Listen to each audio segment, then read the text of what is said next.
Então, Atos capítulo 4, verso 12.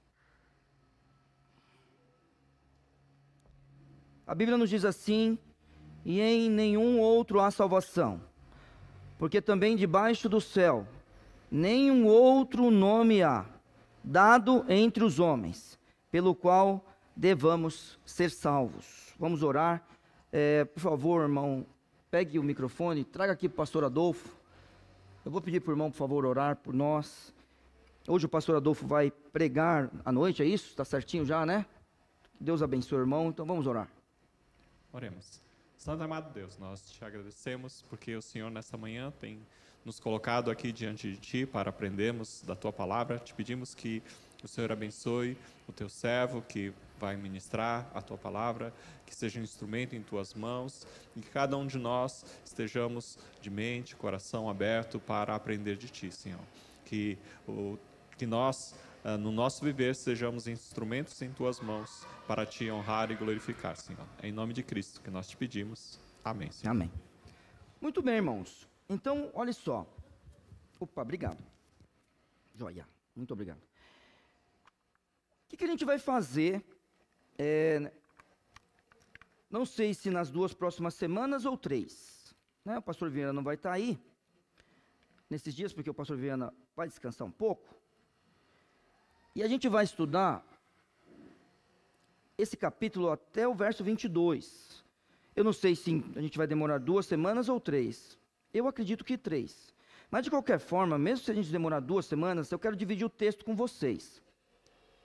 A gente não vai ler do 1 ao 22 hoje, a gente leu apenas o verso 12, mas não é sobre ele que eu quero falar hoje. Como a gente está numa escola bíblica, então, a minha ideia é que você pense no que está acontecendo aqui, e a coisa central que existe aqui é a ressurreição de Cristo, tá? Mas isso ofende profundamente. A ressurreição do Senhor Jesus, ela ofende profundamente quem está ouvindo isso aqui, tá? E os irmãos vão perceber quando a gente estiver lendo o texto. Ofende profundamente quem está aqui. E aí, é aquele negócio, irmãos, você é um evangelista, você vai pregar o evangelho. Imagina, Deus te deu esse dom. Deus te chamou para isso. Mas, você lembra o que eu falo de mim? A minha maior frustração é essa. Não adianta, eu não sou evangelista. Né? Essa é a minha maior frustração, olha eu. Mas por que a maior frustração? Porque a gente vive da falta.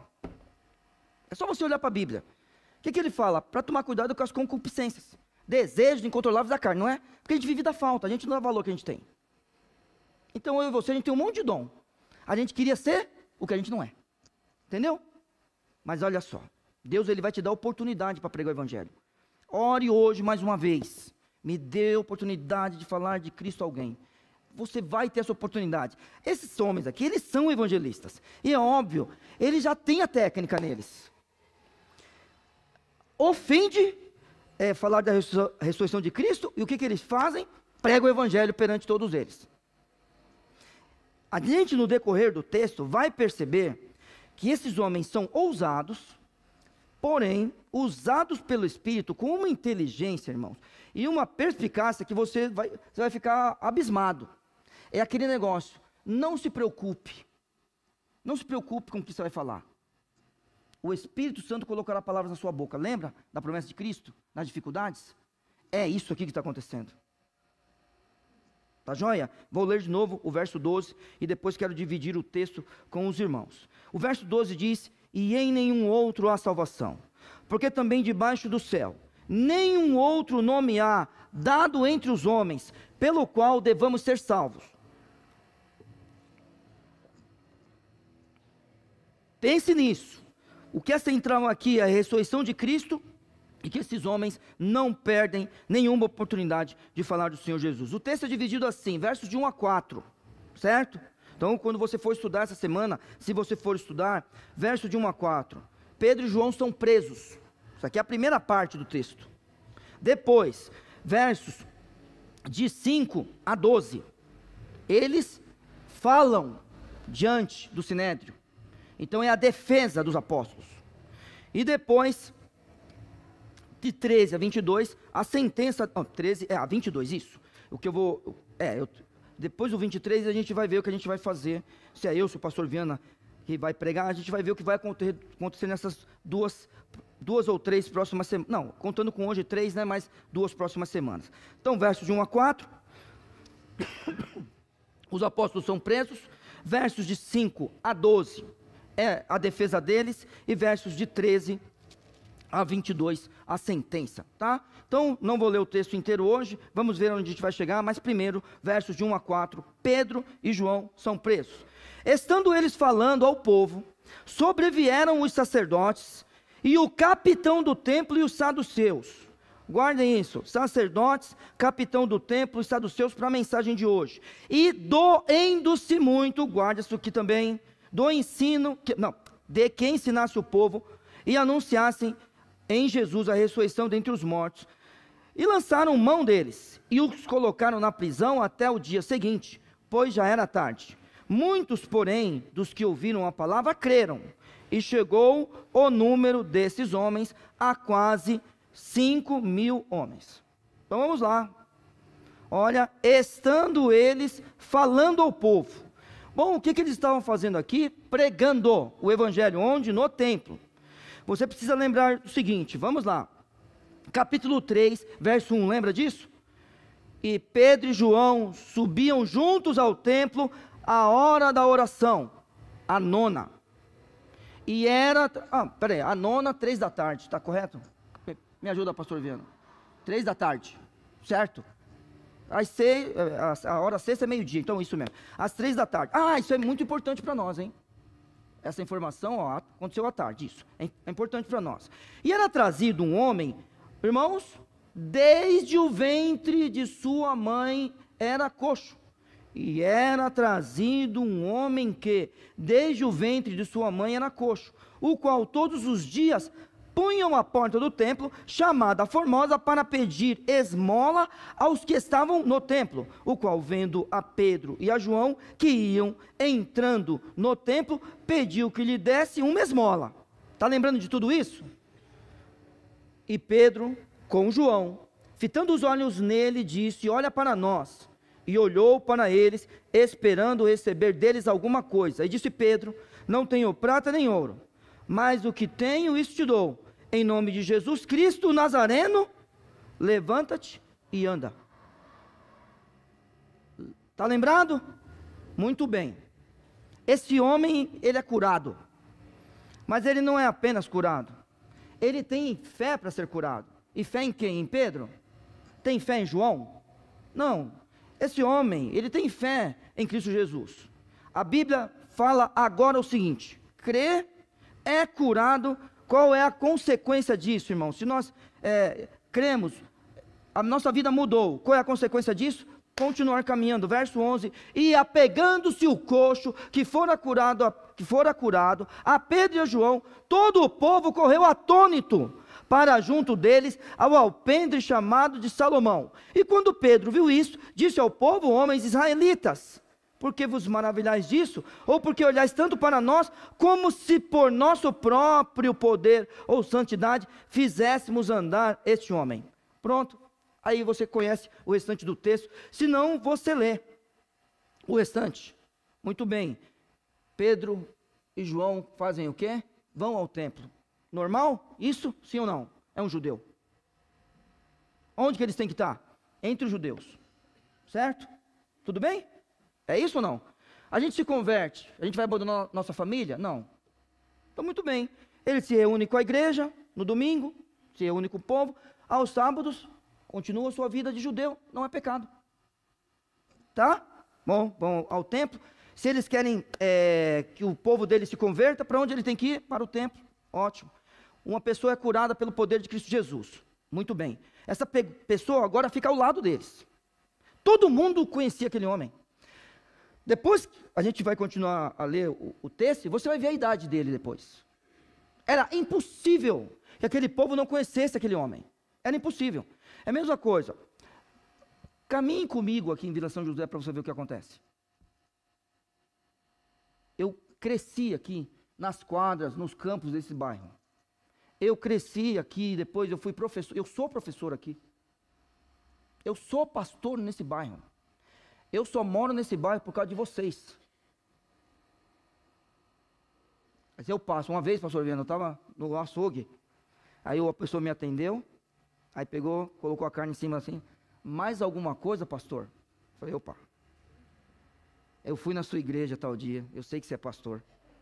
Aí uma menininha, aqui no Milton, chegou para Marolinha um dia e falou assim, eu sei quem você é.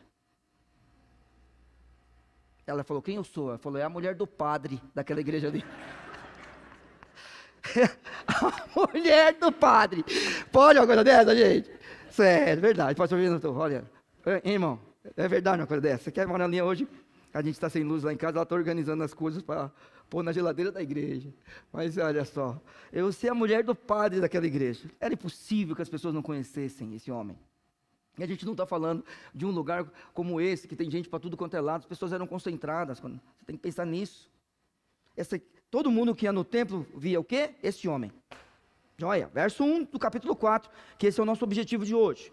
E estando eles falando ao povo, sobrevieram. E quem foi sobre eles? Por favor, me ajudem. Quem? Sacerdotes. Quem mais? Tem uma pessoa importantíssima aí, o capitão do templo. Quem mais? E os saduceus. Então vamos bem rapidinho, ó. Os sacerdotes. Além de tudo que o sacerdote fazia, e a gente sabe, não de cabeça, mas é só a gente no Velho Testamento, a gente vê qual é a função dele. Além disso, ele tinha como obrigação a organização ali do templo, o que acontecia ao redor. Também era obrigação do sacerdote. Então imagina, então, pensa aqui, ó, eu e o pastor Viana, nós somos os pastores aqui de Vila São José. Se estiver acontecendo alguma coisa que vocês não consigam resolver, vamos imaginar, para quem vocês vão olhar?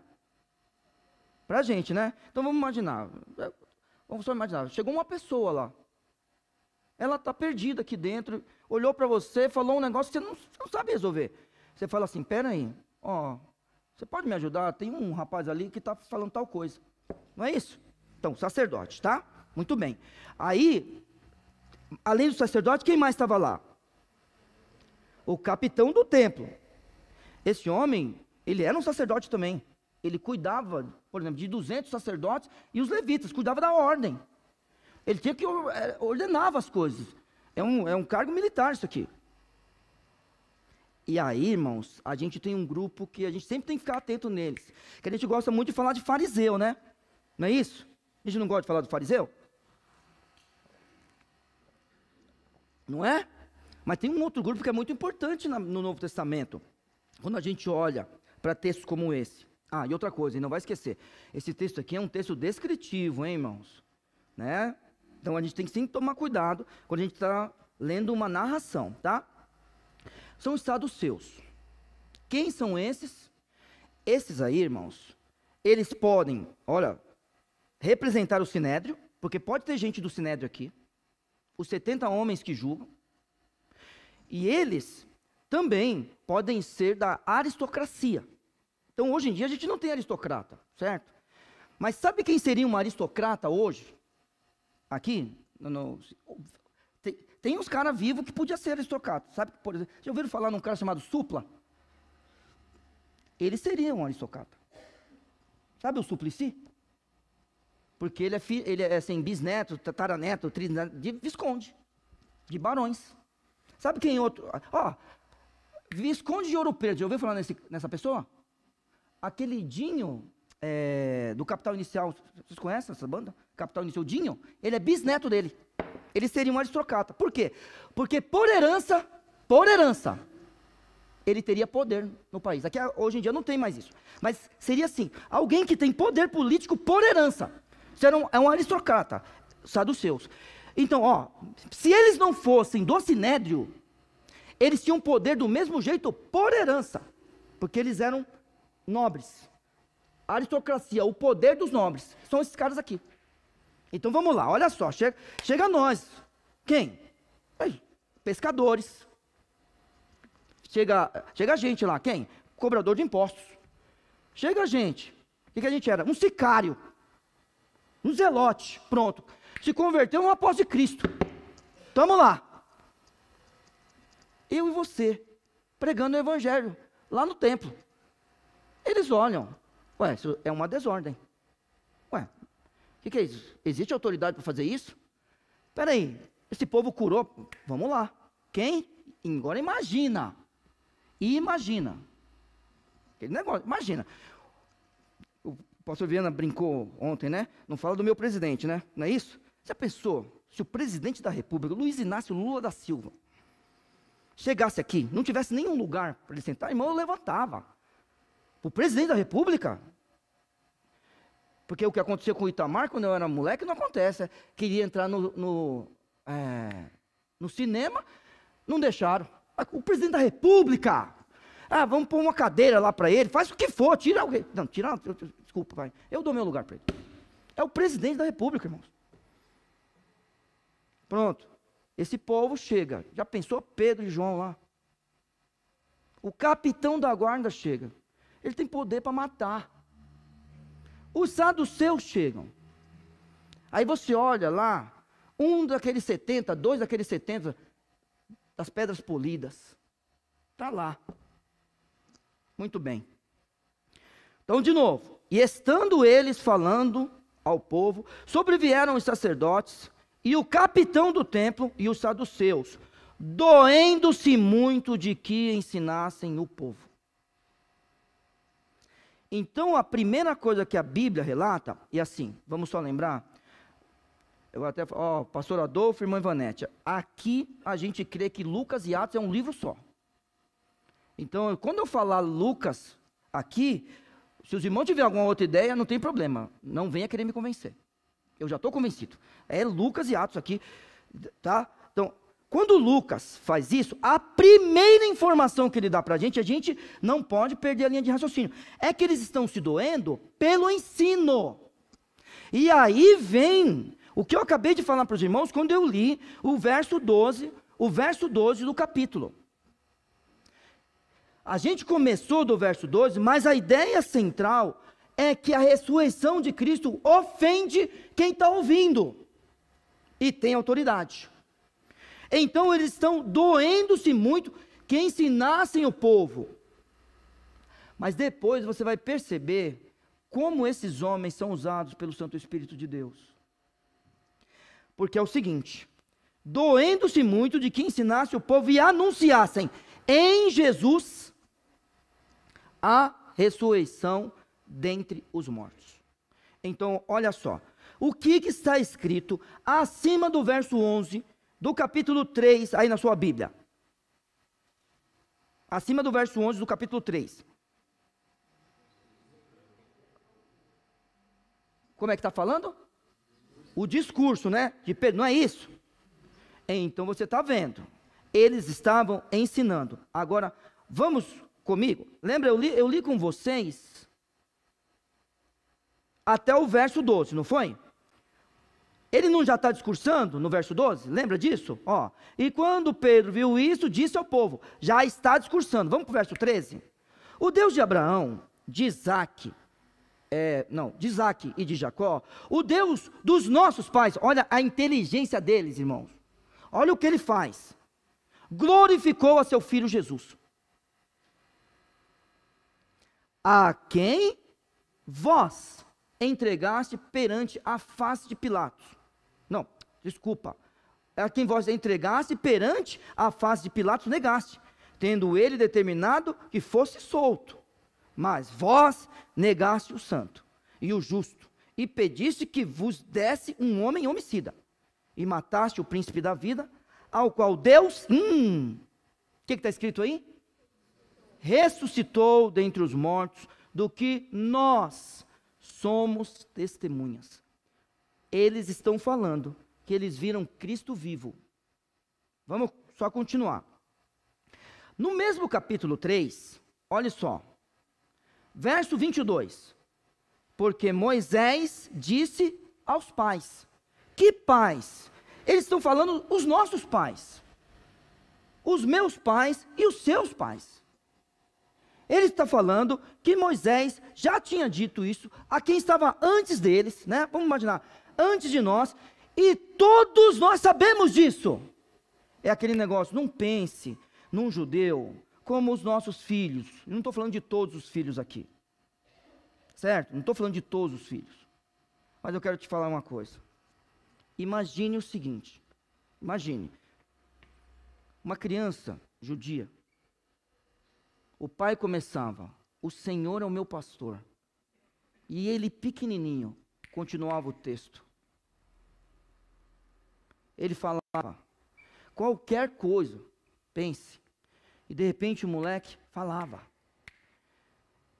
É muito provável que o apóstolo Paulo, é muito provável que o apóstolo Paulo e pessoas que estudaram com ele, sabia o Pentateuco inteiro, no ritmo.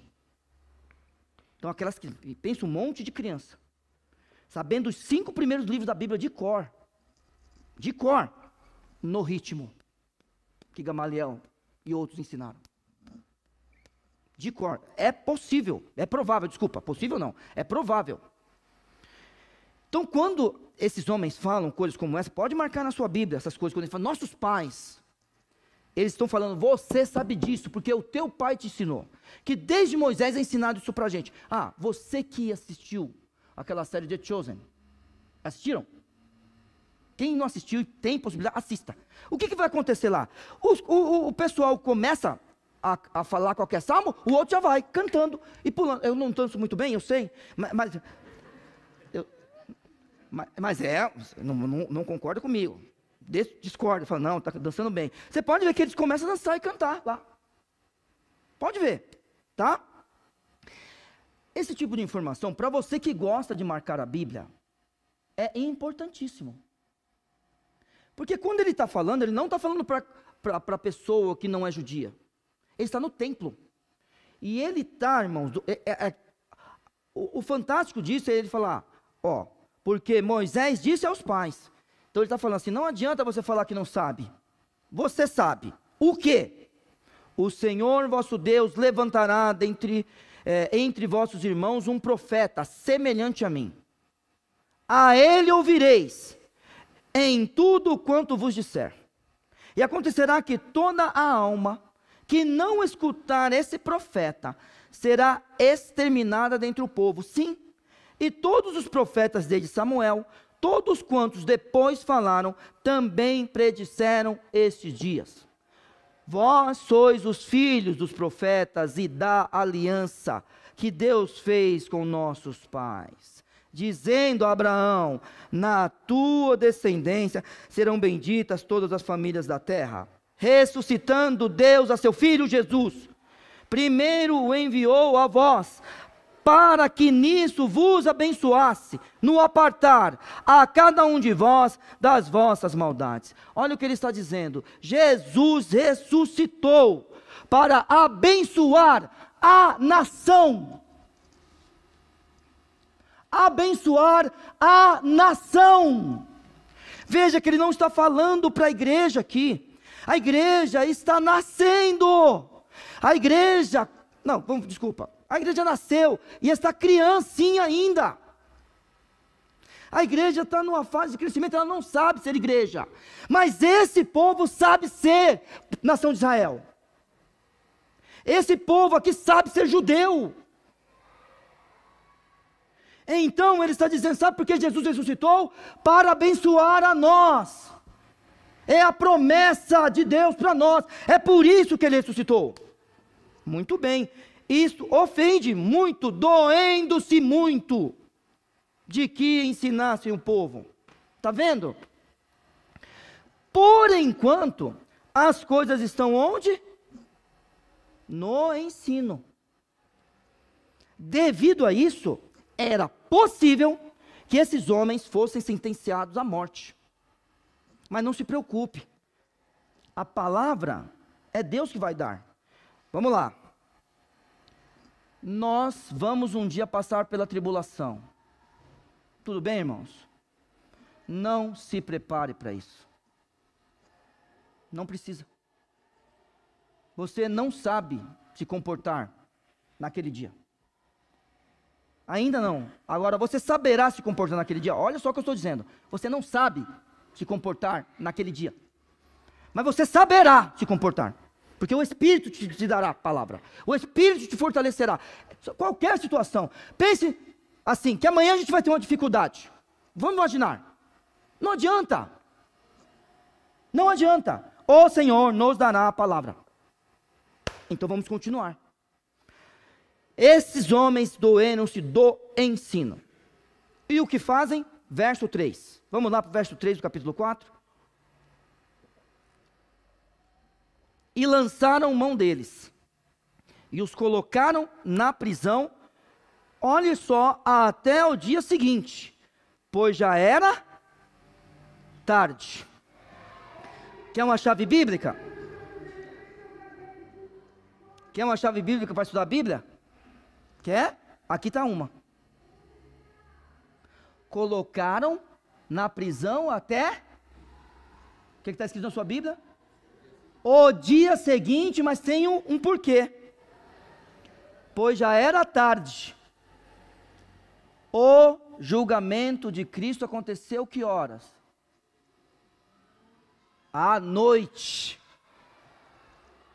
Ele não é válido. Mas deixa para outro dia. Então vou falar de novo. Uma chave bíblica. Só estou te dando uma chave. Olha esse versículo aqui. E lançaram mão deles e os colocaram na... Onde? Prisão. Até quando? Por quê? Eu te pergunto, por que não fizeram a mesma coisa com Cristo? O julgamento de Jesus não foi válido. Depois você estuda. É só uma chave bíblica. Então vamos lá. Agora a gente vai ter que lembrar que horas eles chegaram no templo, lembra? Hein? A hora 9, depois do almoço. Joia? Sim ou não? Tiraram aquela cesta. Vamos lá no templo? Vamos, à tarde. Muito bem. O que acontece? O coxo é curado, tá vendo? Eu confundi as duas palavras, numa só. Acontece comigo isso aí, dislexo. Aí, já pensou, pastor Viana? Viu? Dislexo.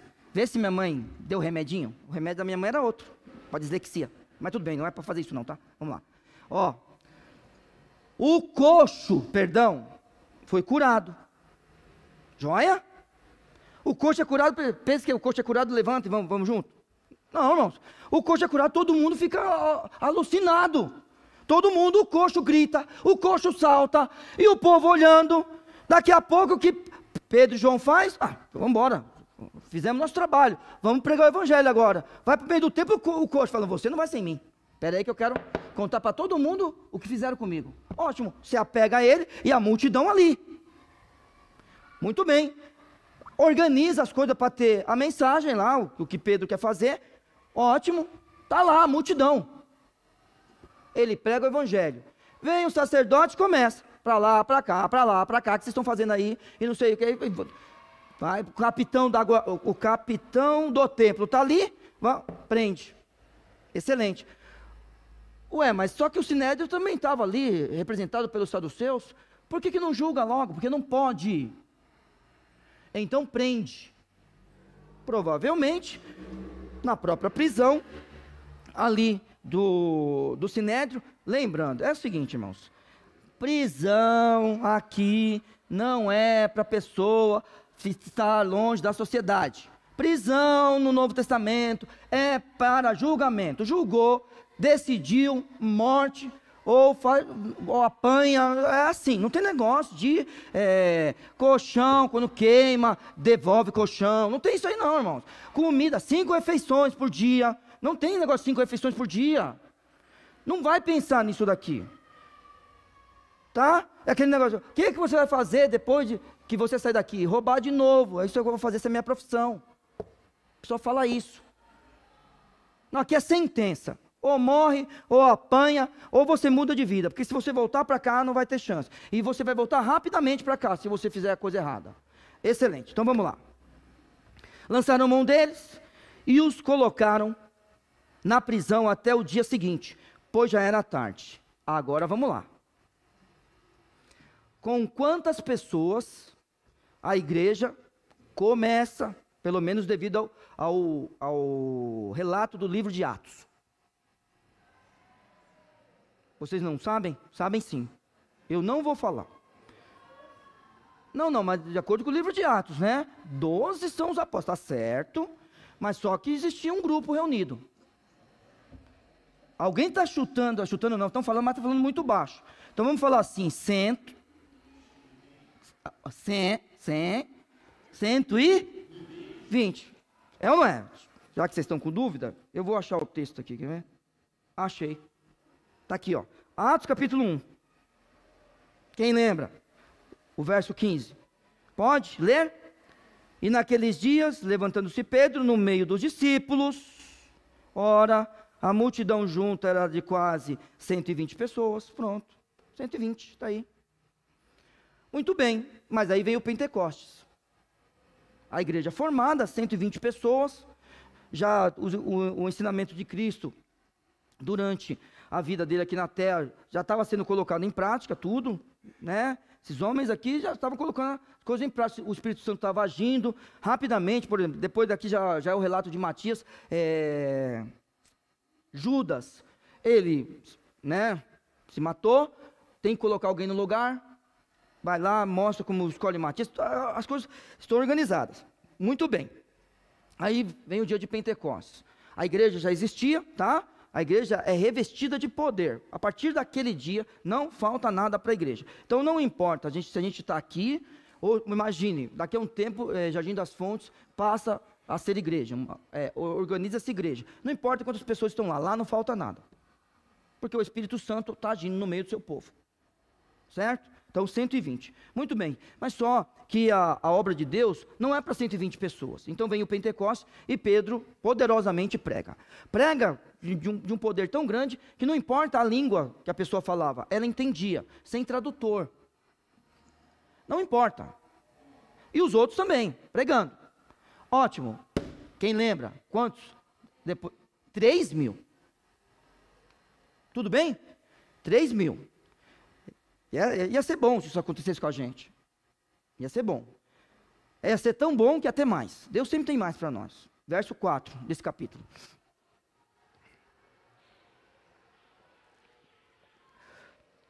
Muitos, porém, dos que ouviram a palavra, creram. E chegou o número desses homens a quase 5.000. Pronto. Então, aquele negócio, irmãos.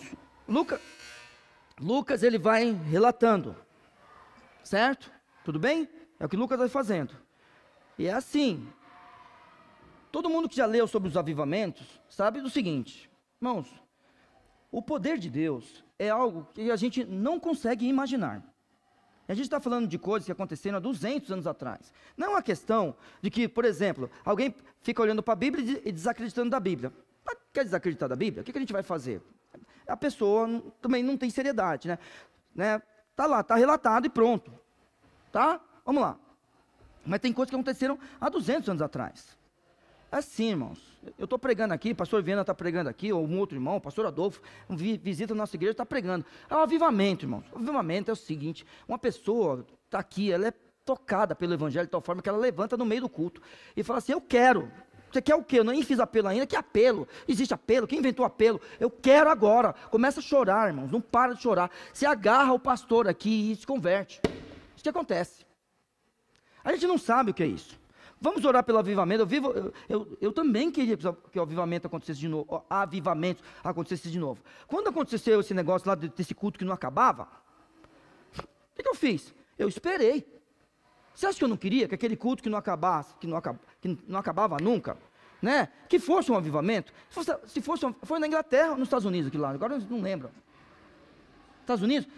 Irmão, se aquilo é um avivamento, varre os Estados Unidos. E é o seguinte, o efeito disso, e pode ser qualquer nação, tá? E o efeito disso demora anos para acabar. O irmão Bill, da PES, de vez em quando eu ia lá só para conversar com o irmão Bill, hoje é falecido, né? Ele era um senhor, um irlandês. Ele falava assim, eu sou fruto do avivamento que aconteceu com Charles Spurgeon. Mas como, irmão Bill? Como é que o senhor pode ser fruto disso? Claro que eu sou fruto disso aí. Ele falava assim, o vento do Espírito chegou até o meu lugar. Eu estou aqui por causa disso. Irmão, 120, 3.000, agora a gente está ouvindo falar em 5.000 pessoas, e assim, não vai parar, porque daqui a pouco a gente vai chegar e o povo vai ser disperso, e a igreja vai alcançar todo mundo e vai chegar até a gente, é isso que vai acontecer, e a gente, irmãos, a gente tem que continuar essa obra, a gente tem que continuar isso daqui, ó, a obra, porque assim, esses homens foram ao templo.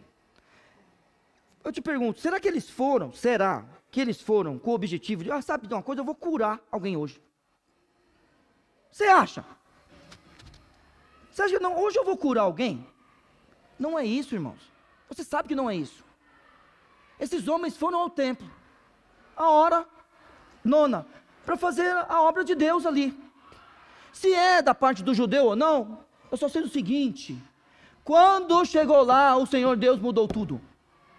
E agora, sabe o que está acontecendo? Eles estão presos, por causa do Evangelho. Só que o verso 4, que é a divisão que a gente está fazendo, de 1 a 4, está vendo? Consegui terminar o verso 4 hoje. Ele está dizendo, foram presos, mas tem uma palavra de consolo. Porém, muitos dos que ouviram a palavra, creram. É isso. Esse é o nosso papel. Trabalhar para que as pessoas creem. Que elas possam crer. E aí, irmãos, se Deus nos der o privilégio de 120 passar para 3.000, depois de 3.000 passar para 5.000, que Deus abençoe, a gente vai ver o que vai acontecer. Se a gente vai fazer 10 cultos aqui ou não. Eu não estou falando que isso vai acontecer aqui. Só estou dizendo que a gente não sabe o que vai acontecer. Eu vou saber o que vai acontecer hoje à noite? O pastor Adolfo, pastor Viana, pastor Nilton, sabe, vamos combinar um negócio? Vamos fazer um avivamento hoje aqui? Topa? Olha, eu estou sozinho nessa. Estou sozinho. Os caras não estão querendo. Aí eu vou na igreja. Vou na igreja não, né? Fico sabendo, desculpa, não vou lá. Culto de libertação e cura. Eles já decidem antes do culto começar. É sério que eu vou lá? O culto é de libertação e cura. Eu não preciso me libertar, não vou. Eu não preciso me curar de nada, então não vou. Não, mas eu preciso. Então tá bom. Agora, sou eu que vou decidir? Não, irmãos. Preste atenção. Pedro e João não foram com essa ideia. Eu vou curar um coxo hoje. Eu vou curar um coxo, sabe para quê? Para ter uma multidão para ouvir. Não. Que Deus abençoe que você seja usado essa semana. Não precisa se preparar. Pode ficar tranquilo. Ô Neil, será que eu vou curar um coxo? Eu estou querendo curar um. Mas Deus não está deixando. Tá? Mas que eu quero. Mas Deus não deixou. Tá bom, estou feliz. Deus te abençoe. Obrigado, Pai, pela tua palavra. Agradeço pelas escrituras e agradeço por esse momento de estudo da Bíblia. Abençoe nossas aulas agora, em nome de Jesus. Amém. Irmãos, boa aula. Aos irmãos de casa, um abraço.